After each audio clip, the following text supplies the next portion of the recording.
Assalamualaikum warahmatullahi wabarakatuh. Waalaikumsalam warahmatullahi wabarakatuh. Perkenalkan, saya Heri dari Universitas Terbuka UPBJJ Bogor, dari Fakultas Fisip Prodi D4 Ilmu Kearsipan.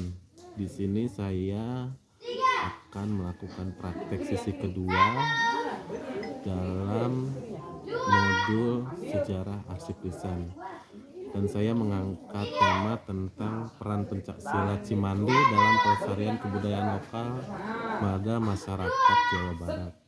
Di sini saya sedang bersama narasumber dengan Bapak, silakan Pak. Nama saya itu banyak yang memanggil ada Abah, kalau di Sunda ya ada Aki Didi Supriyadi. Di sini saya ingin menggali arsip lisan tentang budaya, peran seni pencaksilat Cimande untuk kebudayaan lokal masyarakat Jawa Barat. Mungkin Bapak bisa menjelaskan latar belakang pencaksilat Cimande, Pak. Baik, Assalamualaikum warahmatullahi wabarakatuh. Waalaikumsalam warahmatullahi wabarakatuh. Terima kasih kepada Kang Heri yang sudah bersilaturahmi berkunjung ke Saung Pelestarian Pencak-Pusaka Cimande. Dimana sebelum saya memaparkan peran pencaksilat budaya untuk Jawa Barat atau tadi ya masyarakat Jawa Barat ya, peran serta budaya untuk masyarakat Jawa Barat. Baik, agar di sini kita lebih jelas siapa sih saya, ada apa sih di Cimande, dan sejak kapan sih Cimande dikenal oleh masyarakat Jawa Barat, gitu kan, sampai dikenal sampai masyarakat dunia. Baik, saya adalah Aki Didi Supriyadi, lahir tanggal 11 April 1965. Alhamdulillah sampai detik ini Allah masih memberikan keberkahan usia saya, umur saya 61 tahun kurang lebih nanti bulan April nanti 61, dan kiprah saya di dalam melestarikan tradisi budaya Cimande ini dari tahun 1991. Karena saya dikenalkan oleh orang tua dari usia 12 tahun udah dipelajari Cimande oleh orang tua, dan alhamdulillah terus konsisten kita istiqomah. Tahun 91 saya memberikan pelajaran ke setiap kampung-kampung di mana waktu itu belum ada listrik, belum ada motor gitu kan, kita jalan, kita dulu jemput bola. Iya. Dulu kita jemput bola, kita yang datang ke kampung-kampung. Nah, alhamdulillah sampai detik ini saya masih konsisten, masih istiqomah untuk melestarikan budaya Cimande ini. Kenapa saya bisa istiqomah di dalam melestarikan ini? Karena saya merasa terpanggil dan merasa berkewajiban untuk menjaga budaya khususnya yang ada di Kabupaten Bogor, yaitu salah satu pencaksilat aliran Cimande. Yang mana di Jawa Barat ini pencaksilat itu alirannya ada 4, khususnya di Jawa Barat. 1 Cimande, 2 Cikalong, 3 Sera, 4 Sabandar. Nah, dari pengakuan yang 3 tadi dari Sabandar, Cikalong, dan Sera, bahwa pencaksilat yang tertua adalah pencaksilat aliran Cimande. Kenapa bisa beliau mengatakan pencaksilat aliran Cimande yang tertua? Karena lahir di awal abad ke-17. Nah, itu yang menjadi dasar kami, dan pencaksilat Cimande ini mendidik masyarakat, mendidik generasi muda, bukan untuk menjadi sombong, bukan untuk menjadi misalkan geng-gengan, karena kita punya dasar, kita punya salah satu kewajiban kita atau salah satu patokan kita, yaitu yang disebut dengan Talek Cimande, yang disebut dengan Talek Cimande. Talek Cimande ya Pak. Dari Talek Cimande itu salah satunya yaitu kita yang pertama kita harus taat kepada Allah dan Rasulnya. Iya, Itu ya. Dan yang kedua, jangan melawan kepada ibu dan bapak. Yang ketiga, jangan melawan kepada guru dan ratu.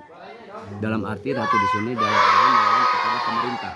iya. Nomor 4, jangan judi dan mencuri. Iya, Nomor 5, jangan riya, takabur dan sombong. iya, takabur dan sombong. Nah, nomor 6, jangan berbuat zina. Nomor 7, jangan bohong dan licik. Nomor 8, jangan mabuk-mabukan dan menghisap babat. Kalau zaman sekarang berarti narkoba. Itu sejak orang tua tuh sudah tahu ya bahwa suatu saat narkoba akan merusak generasi muda. Makanya orang tua melarangnya dan mendukung aturannya. Kan gitu ya. Iya. Nomor 9, jangan jahil menganiaya sesama makhluk Allah. Makhluk Allah di sini bukan hanya manusia. Hewan dan tumbuhan pun sebagai insan Pancasila Cimande wajib menjaga alam, menjaga hewan, menjaga tumbuh-tumbuhan. Itu sudah satu kewajiban sebagai insan Pancasila Cimande ya. Nah, nomor 10, jangan memetik tanpa izin, mengambil tanpa meminta. Berarti kita jangan memetik, jangan mengambil gitu kan. Kalau kita tidak menanam, kita jangan memanen ya. Kalau kita bukan hak kita, jangan diambil. Itu hak orang lain gitu. Nomor 11, jangan suka iri hati ya. Itu iri hati itu penyakit yang tidak ada dokternya ya. Penyakit hati, sirik, pidik, jari, kaniaya, sombong, kedua itu kan ya. Itu.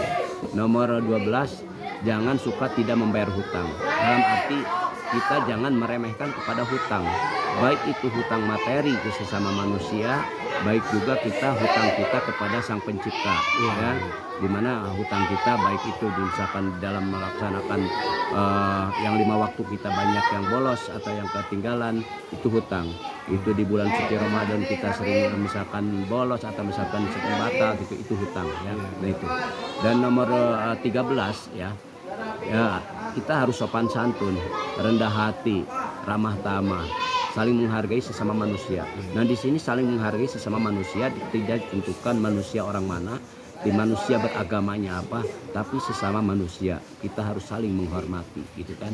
Nah talek yang terakhir, belajar kita ilmu Cimande bukan untuk kegagah-gagahan, bukan untuk kesombongan, bukan untuk ugal-ugalan jadi geng-gengan, tetapi untuk mencari keselamatan dunia dan akhirat.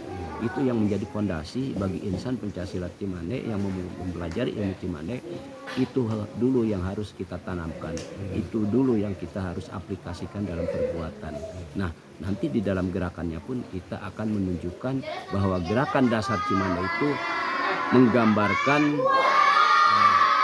perjalanan kehidupan kita juga, asal usul kita. Itu Tantangan Pak untuk generasi muda saat ini, tantangan yang paling sulit apa Pak untuk merangkul generasi muda untuk belajar Pencaksilat Pak? Kita memang kalau kita melihat di zaman sekarang ini ya, dari kita mengikuti kemajuan teknologi ya. Karena tidak mungkin ada tantangan, tidak mungkin ada rintangan kalau tidak ada yang merintanginya. Betul, Pak. Nah makanya selama kita punya rasa cinta ya kepada salah satu barang atau tempat, kita sebenarnya tidak akan terasa tertantang ya. Kalau kita sudah punya rasa cinta ya, makanya disitulah rasa yang harus kita pergunakan. Kenapa rasa?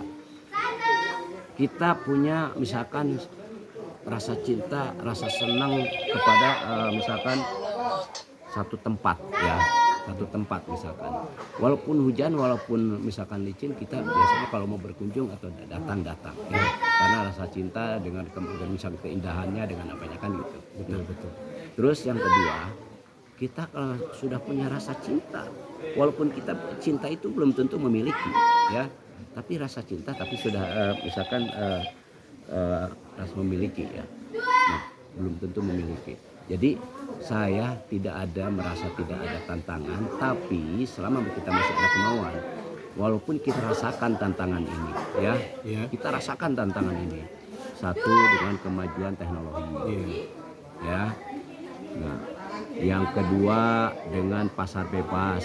Dalam arti pasar bebas, budaya luar masuk ke kita ya.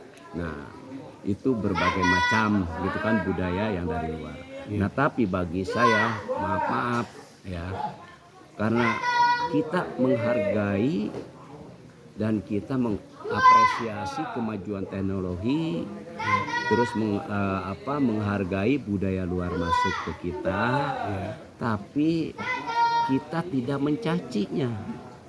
Kita tidak merasa membanggakan punya kita, menjelekkan orang lain. Ya. Karena budaya ini, setiap ilmu yang kita pelajari, kita berikan kepada generasi muda, siarkan kepada dari generasi muda, tergantung kitanya yang menerimanya. Gitu. Pesan Bapak untuk generasi muda, Pak. Kalau pesan untuk generasi muda sebenarnya saya tidak terlalu muluk-muluk pesannya. Yang pertama sesuai dengan komunitas dengan yang kita canangkan tadi yang 14 itu. Taat kepada kedua orang tua. Yang pertama. Ya. Yang kedua, cintailah, pelajarilah budaya yang ada di lingkungan keluarga. Karena di dalam keluarga ada budaya. Bagaimana budaya berbahasa kepada orang tua. Itu kan budaya. Bagaimana budaya berbahasa kepada orang yang lebih tua. Seperti kakak kita, ya. Dan bagaimana budaya kepada adik-adik kita. Itu di lingkungan dulu. Di lingkungan keluarga. Kalau kita sudah bisa menerapkan di lingkungan keluarga, insya Allah budaya itu akan ke bawah keluar. Bagaimana kita